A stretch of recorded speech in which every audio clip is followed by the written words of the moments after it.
जो असली सच्चाई है वो आप लोगों तक पहुंचा सके। आज हम इस आंदोलन की शुरुआत से लेकर अभी तक पूरी की पूरी सच्चाई आपके सामने डिटेल के साथ रखेंगे। आज जो हमारे ऊपर कई तरह के जो आरोप भी लगे हैं, आज हम उनका भी जवाब जो है प्रूफ के साथ देंगे। सबसे पहला जो आरोप हमारे ऊपर लगा था वो लगा था कि हमारा ये जो आंदोलन है वो राजनीति से प्रेरित है। कांग्रेस लीडर दीपेंद्र हुड्डा ने हमारे को इस आंदोलन के लिए उकसाया है। आप सबको पता है कि सबसे पहले जो हम प्रोटेस्ट पे आए थे जंतर मंतर पे, वो जनवरी में आए थे, और उस प्रोटेस्ट की जो परमिशन है वो बीजेपी के ही 2 लीडर्स ने ली थी। उसका प्रूफ है हमारे पास।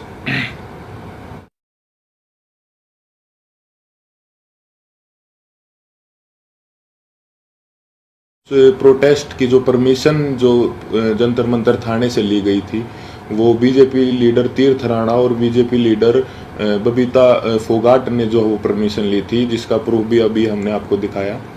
तो ये कैसे हो सकता है कि ये आंदोलन जो है वो कांग्रेस ने करवाया? गारंटी के साथ बोल सकते हैं कि 90% 90% जो कुश्ती से जुड़े लोग हैं, चाहे वो पहलवान हो या कुश्ती से जुड़े हमारे कोचेस हों, उन सबको जो है ये पता था कि 10-12 साल से जो इस तरह की छेड़छाड़ जो महिलाओं के साथ जो है हो रही है, या उन किसी और कुछ लोगों ने देखा भी था, जिसका प्रूफ मीडिया में कुछ कोचेज ने दिया है। कई लोग जो है इसके खिलाफ आवाज़ उठाना भी चाहते थे, लेकिन हमारी जो रेसलिंग कम्युनिटी है उसमें एकता की कमी थी। अगर किसी ने जो सिंगल अगर ये आवाज़ उठाने का फैसला भी किया तो वो बात जो है रेसलिंग जो है फेडरेशन के प्रेसिडेंट तक पहुंच जाती थी और उस आदमी के कैरियर में दिक्कत आना स्टार्ट हो जाती थी। लगातार और बार बार हमने सभी को बताया है कि जो हमारी लड़ाई वो सरकार के खिलाफ नहीं है, हमारी लड़ाई जो है रेसलिंग फेडरेशन के प्रेसिडेंट के खिलाफ है, क्योंकि जो भी शोषण उसने किया है, जो भी रेसलिंग के लिए गलत किया है, वो उसने फेडरेशन के पद पर बने रहते हुए किया है। और हमारी लड़ाई सरकार से वैसे भी नहीं हो सकती, क्योंकि जो मैंने अभी आपको पीछे बताया कि जो है बृजभूषण भी जो है वो रूलिंग पार्टी से ही सांसद है, और जो जिन्होंने प्रोटेस्ट की परमिशन ली वो भी जो है बीजेपी के ही लीडर हैं। तो इससे तो ये साफ होता है कि भाई हमारी लड़ाई सरकार के साथ नहीं थी। और हमारे ऊपर दूसरा आरोप ये भी था कि हम इतने टाइम तक चुप क्यों थे। तो इसके कई कारण हैं। सबसे पहले तो एकता की बहुत कमी थी, एक साथ कभी हम हो ही नहीं पाए। और इसका दूसरा कारण तो आप समझ ही सकते हैं कि माइनर जो लड़की जिसने 161 के बयान दिए, फिर 164 के, उसके कई दिन बाद जो है उसने अपने बयान बदले, क्योंकि उसके परिवार को डराया गया, धमकाया गया। तो सिंगल आवाज़ उठा भी कैसे सकते थे? कुश्ती में आने वाले सभी खिलाड़ी बहुत ही गरीब परिवार से होते हैं, उनमें हिम्मत नहीं होती वो इतनी बड़ी व्यवस्था और इतने पावरफुल आदमी के खिलाफ आवाज़ उठा सके। और वो सब आप लोगों ने महसूस भी कर लिया होगा कि इंडिया के टॉप रेसलर्स ने मिलकर आवाज़ उठाई, और उसके बावजूद भी उन्हें किन किन हालातों से गुजरना पड़ा। 28 तारीख को महिला पहलवानों के साथ जो व्यवहार हुआ वो पूरे देश ने देखा है। कैसे उनको ज़बरदस्ती घसीटा गया और कैसे जो उनको ज़बरदस्ती अरेस्ट किया गया, जबकि हमने कोई भी जो है कानून नहीं तोड़ा था, ना ही किसी संविधान का उल्लंघन किया था। फिर भी हमारे ऊपर इतना जोर ज़बरदस्ती का और इतना बर्बर व्यवहार जो है किया गया पुलिस प्रशासन द्वारा। हम आप सबको ये क्लियर कर देना चाहते हैं कि जो 28 मई की जो महिला सम्मान महापंचायत की जो कॉल थी वो हमने नहीं दी थी, वो हमारे खाप चौधरियों ने दी थी महम में पंचायत के बाद।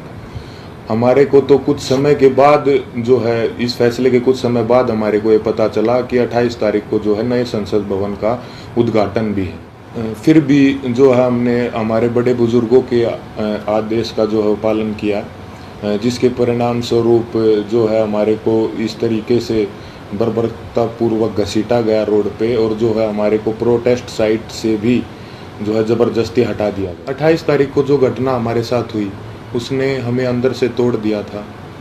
हमने देश के लिए इतने पदक जीते, देश का इतना मान सम्मान बढ़ाया, फिर भी हमारे मान सम्मान को जो है वो सड़कों पर रोन दिया गया। उस घटना के बाद हम जो इतने आहत हो गए थे, इतने परेशान हो गए थे कि वो बात हम वर्ड्स में भी नहीं बता सकते। हमें कुछ समझ नहीं आ रहा था कि हमारे साथ ये क्यों हुआ। उसके बाद हम सब ने अपने सारे मेडल्स गंगा जी में विसर्जित करने का फैसला लिया, क्योंकि हमें वो अपने सारे मेडल्स बेमानी नज़र आ रहे थे। लेकिन फिर हरिद्वार में भी हम सब इस तंत्र की साजिश का शिकार हो गए। जैसे ही हम हरिद्वार में अपने मेडल बहाने पहुँचे तो तंत्र से जुड़ा एक आदमी बजरंग का हाथ पकड़ के साइड में ले गया और उससे पता नहीं कितने नेताओं की बात करवाई कि आप रुको, आपके बारे में मीटिंग चल रही है और आपको न्याय भी मिल जाएगा, आप बस 7 बजे तक रुको। और कैसे भी करके जो है 7 बजे तक बजरंग को जो है रोक के रखा और एग्जैक्ट 7 बजे तंत्र से जुड़े और भी इसी तंत्र से जुड़े लोग पता नहीं कितनी संख्या में वहाँ पर पहुँच जाते हैं और वहाँ पे जो है व्यवस्था इस तरह की बन जाती है कि अगर उसके बाद हम मेडल बांधने जाते तो वहाँ पे हिंसा भी हो जाती। तो वहाँ भी हमने फिर समझदारी जो है दिखाई और जो है रुकने का निर्णय लिया कि अभी हम रुक जाते हैं। और एक और बात क्लियर कर दे कि वो मेडल हमने सिर्फ अपने कोचेज़ को और अपने माँ बाप को वापस दिए थे। वहाँ पे क्या चल रहा था ये हमारे को कुछ समझ में ही नहीं आ रहा था। हम उस मानसिक स्थिति में थे ही नहीं कि हम वहाँ पे किसी साजिश को या वहाँ पे क्या चल रहा है इस चीज़ को समझ पाते। Subscribe now and press the bell icon. Never miss an update.